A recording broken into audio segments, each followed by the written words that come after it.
right, so here he is, one of the best featherweights in the world, fighting out of Spain, Ilia Topuria. It's amazing to have this type of wisdom and maturity and sophistication at 26 years of age.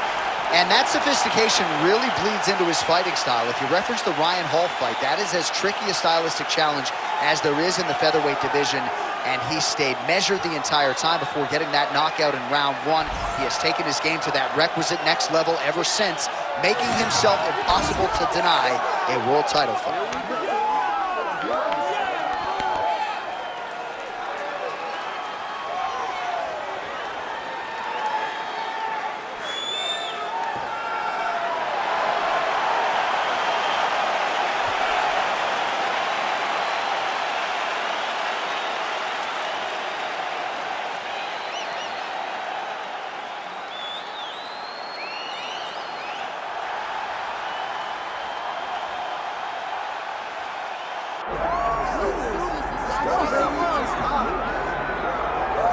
Well, there have been so many great undisputed featherweight champions in UFC history. Max Holloway, 𝐒𝐩𝐨𝐫𝐭𝐬 𝐒𝐿𝐴 and this is the latest entrant, another guy who people believe could be just as special.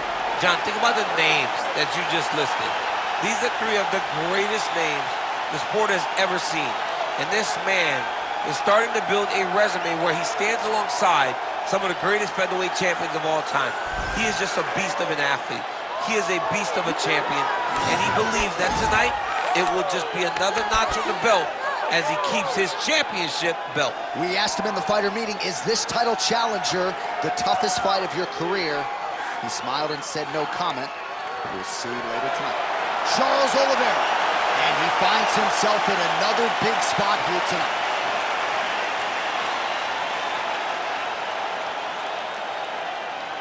Our tale of the tape for this featherweight championship fight. We send it inside the Octagon. Here's Bruce Buffer. Ladies and gentlemen, this is the main event of the evening.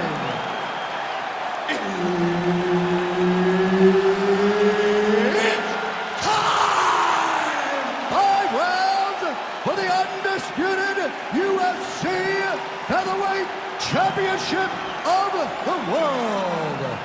Introducing first, fighting out of the blue corner, presenting the challenger, Ilia Topuria.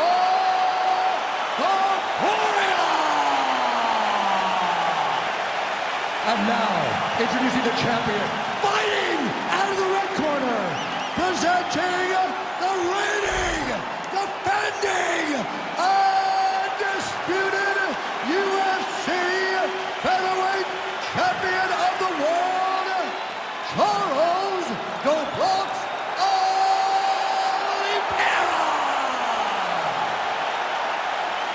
And there's Herb Dean. He will handle the action inside the Octagon. All right, we'll see how it goes early in this round for the UFC lightweight champion, Charles Oliveira. He can beat you any number of ways. I don't have to tell most of this audience he is the most decorated finisher in UFC history and likely in pursuit of another one here tonight.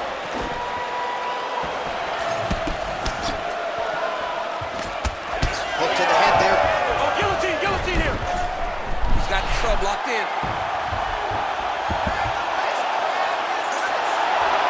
Now he's in trouble. He's gonna go to sleep. Oh, hang on a second, he escapes. What a tremendous job. You saw his hands immediately go to the inside. Attack the lock, create some space, roll to your back, give up the mount, but live to fight another day. Oh, submission attempts and bunches tonight. Oh, compromising spot here. Triangle choke, he's locked in. Look at him, he's got the hash. Oh my goodness. He slams him down, uses straight power to escape that triangle choke. Great job, great technique. I mean, great physicality by this youngster. And just when you thought he might get submitted, instead he turns defense into offense and power bombs his opponent on the canvas. Nice. All right, right into side control here, DC. Biggest difference between half guard and side control? Well, side control to me feels like a little bit less control because now my legs aren't really doing anything anymore. Now I'm controlling you with my upper body. So I've got to be very, very aware It's still advantageous, but it just seems a little more free-flowing than having something like a half guard. Topuria's right back to the full mount here. Big ground and pound. Well, he's got his back now.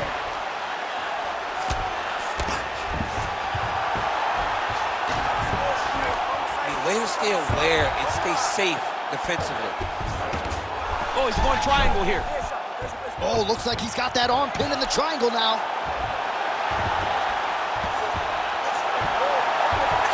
This has got to be the end of the fight.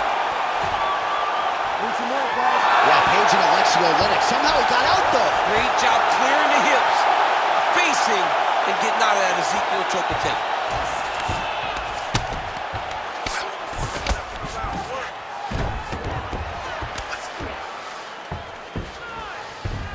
Side control now, DC. A lot of options at his disposal from here. Topuria's back in side control here. Really doing a nice job getting these shots home on the ground.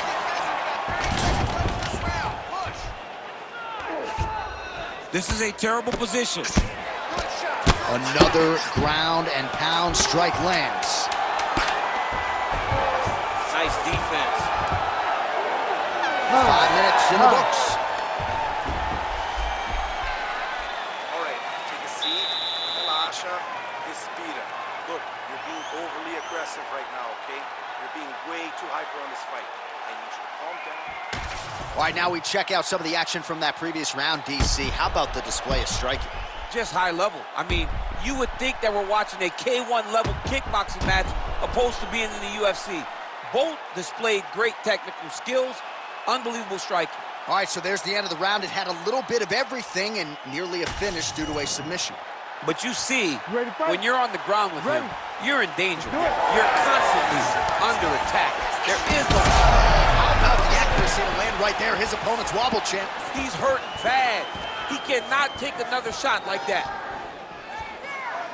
Don't stay in the pocket. Let's go. Use your footwork.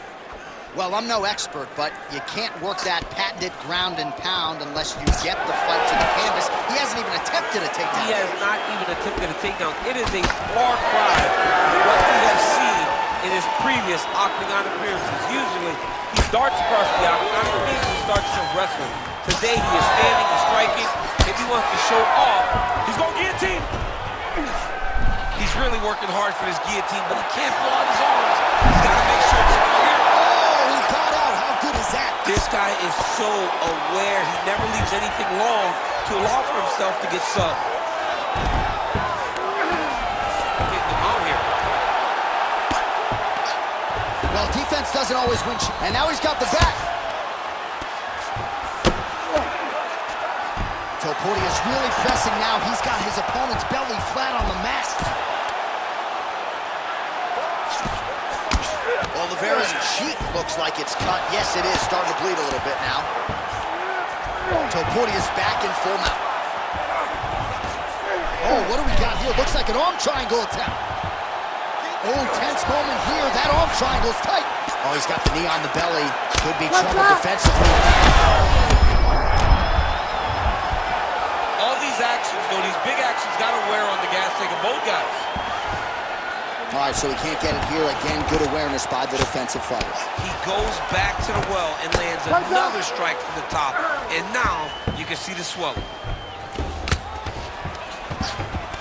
North-south position now. Great shots from the top position. These ground strikes really started to add up. There's another one. Now inside the closed guard. And he's going to try to find ways to pass and move to a submission. Oh, how about that transition in top position? Beautiful work by Oliveira. This work, I'll stand this up. You need to work. Side control now. Under a minute now to go in this one. Oh, Darce choke locked and loaded. Oh my goodness, he's getting it tight. There's the tap. Shows Oliveira. The winner by submission. Oh my goodness. Well, everybody in this arena still digesting this result. What a win for him tonight, and he gets it done by submission, no less. He's said he was going to get it done by submission. To watch an athlete call his shot is always fun. He should be very proud. All right, so a wild round and a wild sequence there on the ground. DC, talk us through the highlight. He's such a phenomenal grappler. I don't understand how people don't know that this guy wants to submit you. He is the best grappler, best submission specialist we've seen in a long time. Bruce Buffer now with the official decision. Ladies and gentlemen, referee Herb Dean has called a stop to this contest at 4 minutes, 23 seconds of round number 2. Declaring the winner by tap out due to a Darce choke, and still the undisputed UFC featherweight champion of the world, Charles the Bronx